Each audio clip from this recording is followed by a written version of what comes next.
This is a Tax the Rich rally in New York City ran by the DSA, a movement that wants to abolish capitalism, the police, and borders. And that's a professional protester I caught paying other protesters. Make no mistake, this movement is growing rapidly throughout the country. One of their candidates just became mayor of New York City, and as much as they avoid my questions, Please don't interview me. I'm not asking to be interviewed right now. try and shut me down, They're right-wing journalists. Okay. Well, it won't stop me from exposing the truth. Welcome to Mamdani's New York, and welcome back to the Nate Friedman Show. Can you answer me? I saw on the DSA site that we should abolish prisons. Could you say something about that? Should we do that? You just can't talk about it? No, I'm not a spokesperson. How did you get involved with DSA? Okay. I was hoping to speak to somebody who was able to talk. Are you able to have a conversation? I think you can talk to the press liaison. That's a picture of me in the DSA Signal group chat, and she's messaging the other paid protesters to notify them that I'm there. You can see it says they're talking to us right now. Now, despite their attempts at suppression, one of the most insane interviews I've ever done is in this video. Do you believe that we should tax the rich? yes. Okay. Why not? Yeah. Make so much money. Yeah, no doubt. One of the things on the DSA website that I was reading is that they believe that we should abolish prisons. Do you think that we should abolish prisons? No. That's what they believe. The people that are speaking believe that we should abolish prisons. So you're against that?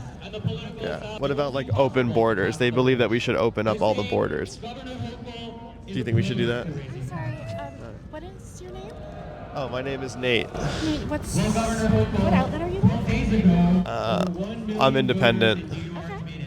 Yeah. Can I interview you? No. Okay. But you're taking down my information. Yeah, so I'm just You're a gonna press no- liaison for the event.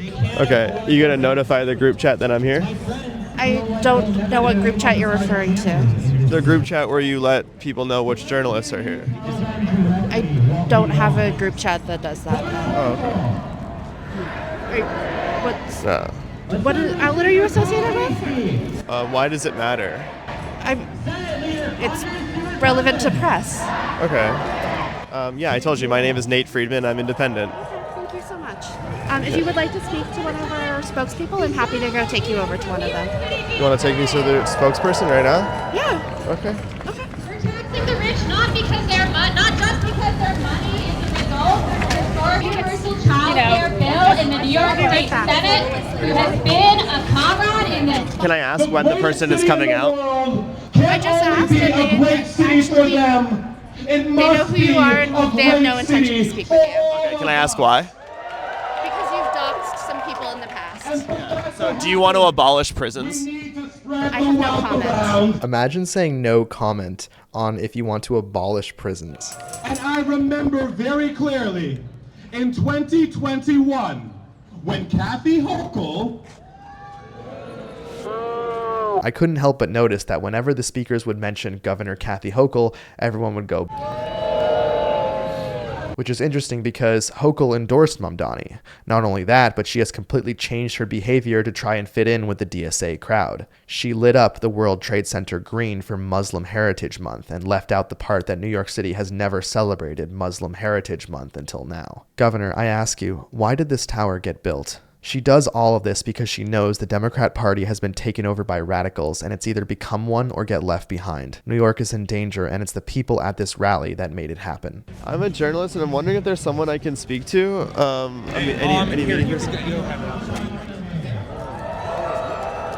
Is there someone that I can speak to? Yeah, I think they might be like on the other side of the park, actually. No. Yeah. They said you would be here. Oh no, but other side of the park's actually. Why are you so upset? Why are you so angry? I was angry right here. What? You seem like really jittery, like upset. Oh, you're just annoying, that's all. Oh, why am I annoying? All right, well, I have to go for a stand here. Meet Naftali Aaron Kranz. He's a paid protester through and through. Here's him posting on LinkedIn to hire paid protesters for the company he works for called Get Free. Listen to this. Get Free is hiring for part-time mobilization support contractor.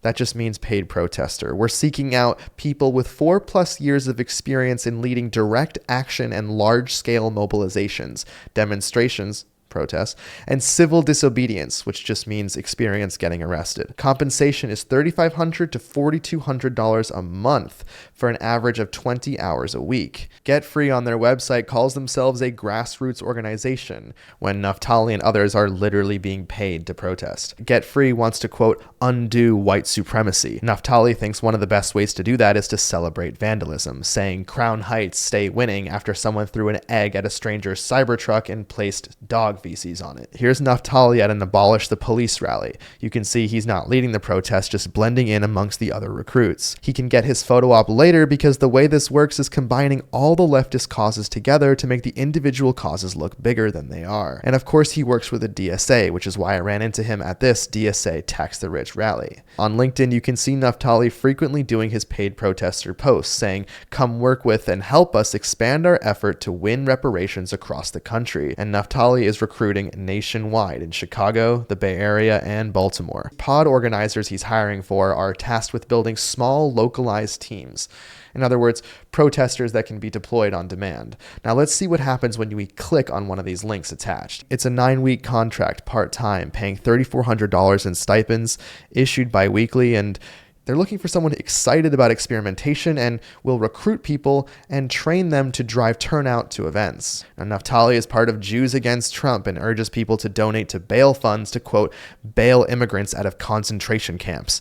A Jewish person that calls an immigration detention center a concentration camp has a serious mental illness, and it's colleges like NYU where he went, the Democrat Party, and the mainstream media who are guilty of this brainwashing. We see Nicole Carty at the top of the Get Free movement. She says the George Floyd protests were the reason Biden won the 2020 election. Share this with anyone who is trying to make the argument that morality, civil rights, and social justice have no place in electoral politics. It's the opposite. Now we can see that these protest NGO groups are about one thing: getting Democrats elected. So it's only fitting that donations to Get Free are funneled through Act Blue, who is under investigation by the Department of Justice for foreign contributions. Act Blue has funneled billions of dollars for activist groups like Indivisible Twin Cities, who is orchestrating the resistance on ICE agents in Minneapolis. Indivisible has been caught paying protesters, and they've received over $7.6 million from the Open Society Foundation, funded by George Soros. Can I ask why you're not authorized to speak to the press?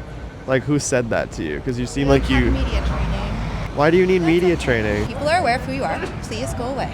So that's Martina Crane. You might remember her from the Trump Tower protest a little while back, where she advised her coworkers to prevent my interviews.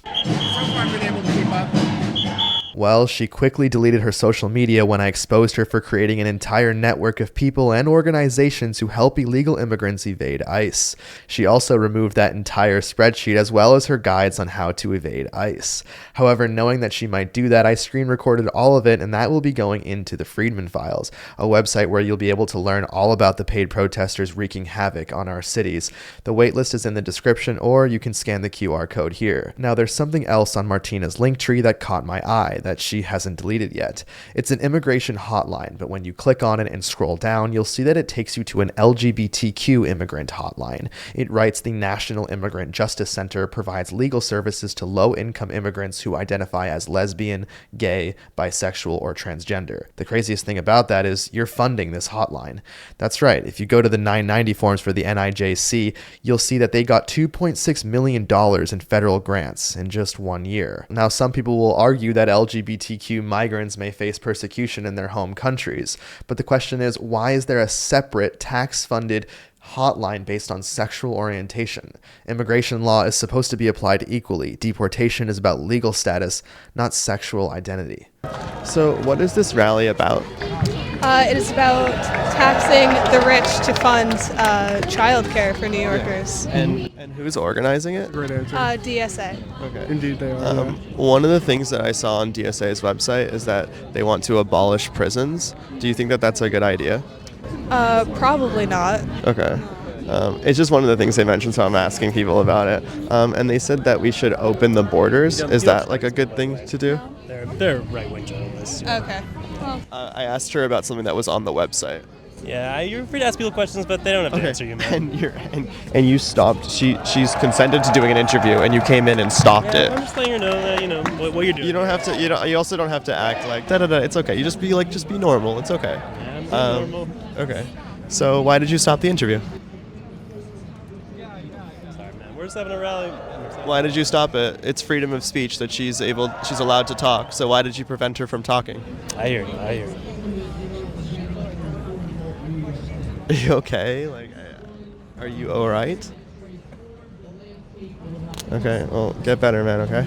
Meet Tim Traversi. He's a software engineer at Google. It's interesting to see these guys get a high six-figure salary working for a multi-trillion-dollar company and then protest for socialism. Tim is a prominent member in the DSA. Here he is front and center at another DSA rally with his keffiyeh. He was a field lead for Zoran, and they used Palestine to recruit thousands of people into the DSA.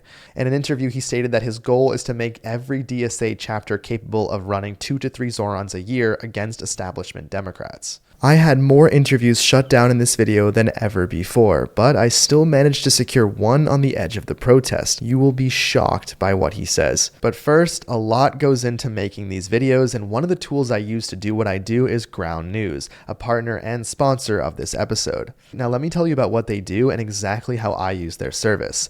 You know how when anything happens in the news, the left is going to cover it significantly differently than on the right. Ground News is a website and app that allows you to access every news publication in the world and compare coverage against the left or the right. News sources across the left and the right often cover completely different stories, so you might miss something simply because you're only reading 1 or 2 sources of news.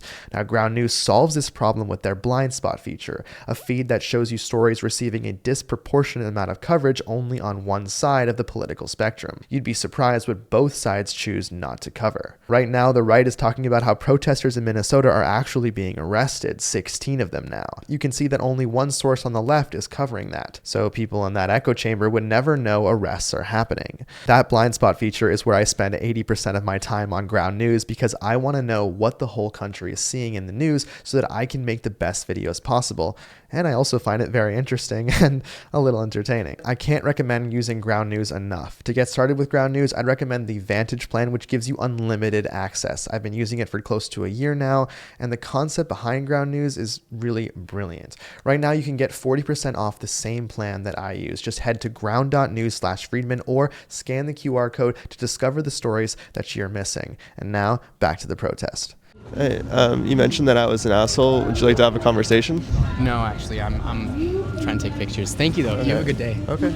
That's Faraz Ansari. He likes going to Pakistan and photographing Hamas inside of New York City. That really is 2 wannabe jihadists about to walk on the Brooklyn Bridge, and Faraz is there to make the caption of the photo about Zionist militias. He's there to take professional photos of all the keffiyeh wearing Marxists. He's not just at the protest and running into these shots. These are clearly staged, and after photographing Hamas, he was made a perfect candidate to work with the Mamdani campaign. He did it through being an official photographer for the DSA. You can see him credited here, and half his Instagram is just pictures he's taken of Mamdani. He says there are more of us than them. These streets are ours, not theirs, while he showcases a photo using one of Anne Frank's statements about the Nazis and comparing it to ICE agents. We saw Tim Walz make that same stupid comparison, which incites violence. We have a mandate to act, and we need to tax the rich, because tax the rich is about more than just what we can fund today. It's about what we can build tomorrow. The day after that, it'll be housing, and we will not stop until this world revolves around the workers. Can I ask you guys a question for an interview? Yeah, so maybe someone else besides me. Yeah. That's fine. I just wanted to ask, can you tell me about what you're tabling here? Yeah, I mean, we're basically out here in support of the Tax the Rich rally, and we're socialist alternative. And we've been overall just really supportive about the energy around 100,000 people going out and supporting a progressive left campaign like Zoran. I think what the Zoran campaign really touched on, right, is that it is possible to fight for things like free childcare and tax the rich, but it means you have to be as a working class person, organized with your neighbors opposed to the billionaires, right? What do you credit this rise in socialism to? I mean, I think a lot of it has to do with right now, a lot of people are really scared about the far right and felt really defeated in a lot of ways with the rise of Trump, right? But then even before that, it's seeing the failures of the Democratic Party, right? And actually turning into an outright party of genocide with supporting the war in Gaza, for instance. I think that's one of those things that's just disillusioned a lot of people. And it's after a while, it's that has to express itself in some ways. And I think that's one of the things that's really pushed Zoran's campaign, I think, a lot more to the left and gotten a lot more like young people like excited. I'm 32, so I was around for like Bernie Sanders' first run. That's like where I got like really excited about that.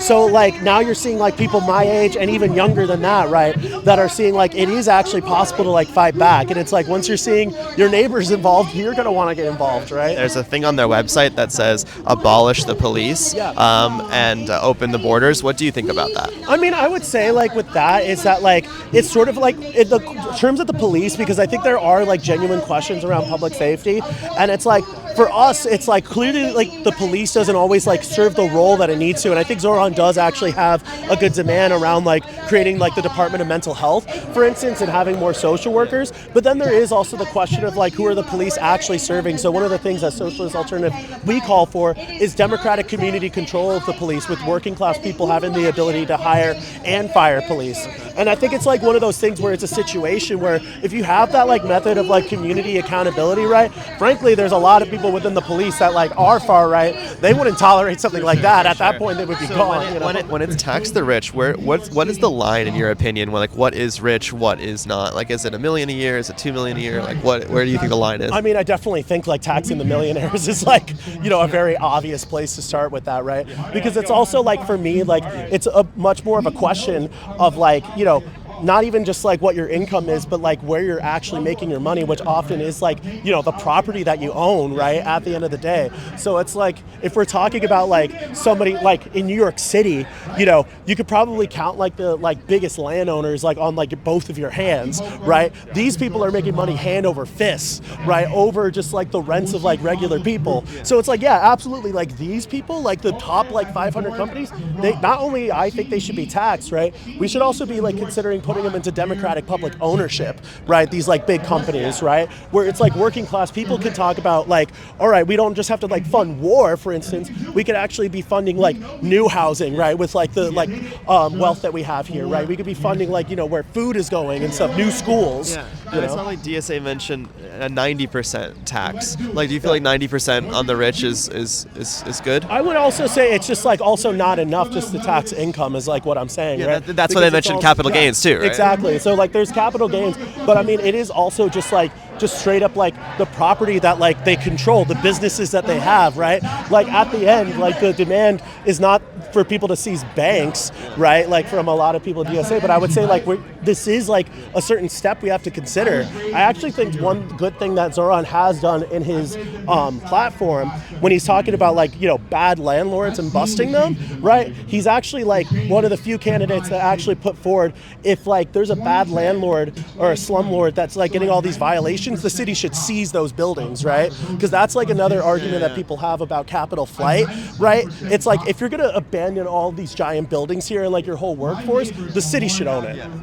What do you say to these folks who say, well, if you tax millionaires, they're going to leave the city and the top 1% pays 40% of the taxes in the city. So what happens if they leave? What's your response? Well, that's what I would say. It's like we should take their business and we run it like for our like the city ourselves. So if they take their business to Florida, you feel like you can keep it here? I mean, they can't leave the building. They can't like just bring their whole entire workforce to Florida, right? They can't bring all of like the resources that they have to like build the business here to Florida, right? That's a whole thing. And that's where we would even say like if we're building a real movement, right, to like stop that, we'd also like make it illegal for them to like actually like leave, right? We would fine them to hell if they're gonna try to like abandon their property here, right? Because clearly people do need to work, right? People do need to like, make a living. So that's Charles Berry, and while that might have been one of the craziest things I've ever heard in hundreds of street interviews, what matters more is that he's a teacher for New York public schools. Imagine that garbage being spewed in your kid's class. Now you can see what these people are fighting for, and it's to seize your business and make it illegal for you to leave. Mamdani has ushered in a new Democratic Party. A radical and un-American uprising is no longer beneath the surface. It's in plain sight. Thank you for watching. If you want to know about this rise of Sharia law in the UK, click this video. London is no longer London, and I'll see you there.